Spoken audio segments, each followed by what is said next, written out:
ആലപ്പുഴ ചേർത്തലയിലെ ഹോട്ടലിൽ DYFI CPM നേതാക്കളും hotel ജീവനക്കാരും തമ്മിൽ സംഘർഷം.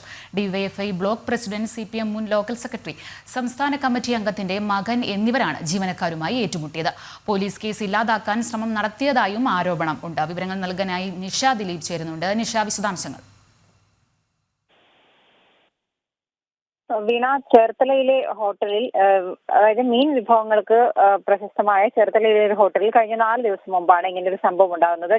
സ്ഥലത്തെ ഡിവൈഎഫ്ഐ സിപിഎം നേതാക്കളും ആ ഹോട്ടലിലെ ജീവനക്കാരും തമ്മിലായിരുന്നു സംഘർഷമുണ്ടായത്. ഈ സിപിഎം ഡിവൈഎഫ്ഐ നേതാക്കൾ ആദ്യം ഉച്ചയ്ക്ക് ഊണ് കഴിക്കാൻ വന്ന സമയത്ത് ആദ്യം ഹോട്ടൽ ജീവനക്കാരെ ആക്രമിക്കുകയായിരുന്നു. തുടർന്ന് ഇരു കൂട്ടരും തമ്മിൽ സംഘർഷമുണ്ടായി എന്നാണ് പോലീസ് പറയുന്നത്. പക്ഷേ ഇത് സംസ്ഥാന സമ്മേളനം നടക്കുന്ന സമയമായതുകൊണ്ട് തന്നെ ഇതിന്റെ CCTV ദൃശ്യങ്ങളടക്കം പുറത്തു പോകാതിരിക്കാൻ CPM ശ്രമിച്ചിരുന്നു.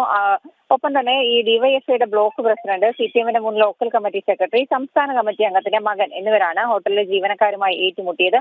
പോലീസ് കേസ് എടുത്തിട്ടില്ല. ജീവനക്കാർ പരാതി നൽകിയെങ്കിലും പോലീസ് കേസ് എടുക്കാൻ തയ്യാറായിട്ടില്ല. പോലീസ് കേസ് ഇല്ലാതാക്കാനുള്ള ശ്രമം നടത്തി എന്നും ജീവനക്കാർ പറയുന്നുണ്ട്. സംഘർഷത്തിൽ ഉൾപ്പെട്ട 3 പേരും അഭിഭാഷകരാണ്.